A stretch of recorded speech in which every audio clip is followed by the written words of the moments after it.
तिकडे नवी मुंबईत भोंदू बाबाकडनं आता फसवणुकीचे प्रकार समोर आलेले आहेत। या बनावट टमटम बाबाकडनं महिलेची लाखोंची फसवणूक झाल्याचं समोर आलेलं आहे। पोलिसांनी आता दोघांना या प्रकरणी अटक केलेली आहे। गुन्हा दाखल होताच 24 तासात दोघांना अटक करण्यात आलेली आहे।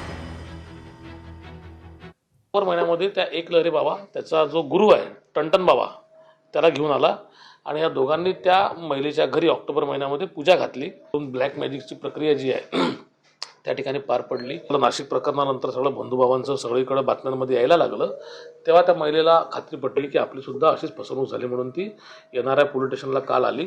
इमिजिएटली रात्रीच आम्ही त्यांना लोकेट केलं आणि त्यातला एक आरोपी आम्ही पकडून आणलाय। दुसरा आरोपी सुद्धा आमची टीम घेऊन त्याला जस्ट पोहोचलेली आहे।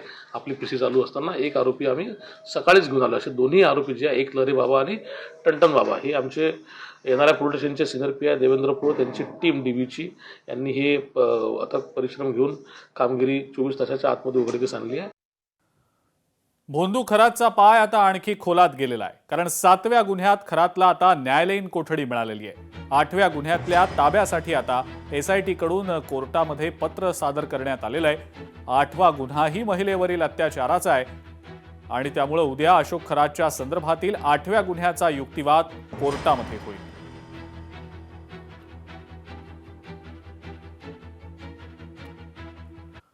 मुंबई जवळच्या मीरा रोडमधील लोन वुल्फ प्रकरणामध्ये आता ATSच्या तपासात काही धक्कादायक धागेदोरे समोर येताना दिसतायत।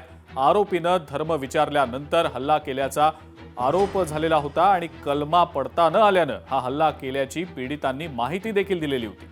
CCTV फुटेजच्या मदतीनं अवघ्या 1.5 तासात आरोपीला अटक करण्यात आलेली होती। या आरोपी अन्सारीला 4 मेपर्यंत कोठडीत आता सुनावण्यात आलेली आहे। मात्र पेनड्राईव्हसह काही संशयास्पद साहित्य पोलिसांच्या हाती आलेलं आहे। आरोपी हा पूर्वी अमेरिकेतला वास्तव्याला होता। पत्नी अफगाण वंशाची आहे, त्यामुळे या सगळ्यामध्ये आता दहशतवादी संबंधांचा देखील तपास सुरू करण्यात आलेला आहे। मुंबई आणि ठाण्यातील लिंक शोधण्याचे प्रयत्न सुरू आहेत।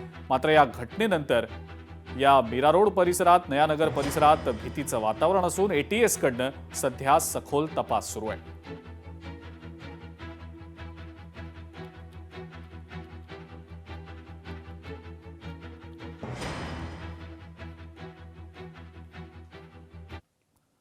यानंतरची एक अत्यंत महत्त्वाची बातमी बघूया। अदानी ग्रुपनं बांधलेल्या एक्सप्रेसवेचं उद्घाटन झालेलं आहे। गंगा एक्सप्रेसवेचं पंतप्रधान मोदींकडून उद्घाटन करण्यात आलेलं आहे। उत्तर प्रदेशमधील सर्वात मोठा ग्रीनफील्ड प्रकल्प पूर्ण झालेला आहे। 3.5 वर्षांपेक्षा कमी वेळेत हा ग्रीनफील्ड प्रकल्प पूर्ण करण्यात आलाय। पंतप्रधान मोदींनी हरदोई इथून 594 किलोमीटर लांबीच्या गंगा एक्सप्रेसवेचं उद्घाटन केलं आणि हा प्रकल्प उत्तर प्रदेशमधल्या सर्वात मोठ्या ग्रीनफील्ड पायाभूत सुविधा प्रकल्पांपैकी एक असून तो 3.5 वर्षांहूनही कमी कालावधीमध्ये पूर्ण करण्यात आलेला आहे। हा एक्सप्रेसवे पश्चिम उत्तर प्रदेशमधल्या मेरठला पूर्व उत्तर प्रदेशमधल्या प्रयागराज सोबत जोडतो, ज्यामुळे राज्याच्या विकासाला गती मिळेल अशी अपेक्षा आहे। अनेक वर्षांपासून पूर्व उत्तर प्रदेशात लोकसंख्या आणि आर्थिक क्षमता असून सुद्धा अपेक्षित विकास घडलेला नव्हता। मात्र गंगा एक्सप्रेसवे या भागातील लपलेली आर्थिक क्षमता उघड करायला आता महत्त्वाची भूमिका बजावू शकेल।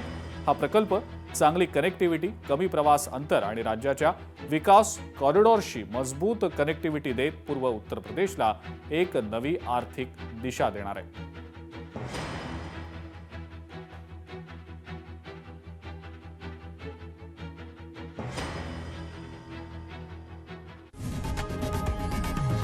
लोकशाही मराठी ऐका, पहा, जागरूक रहा।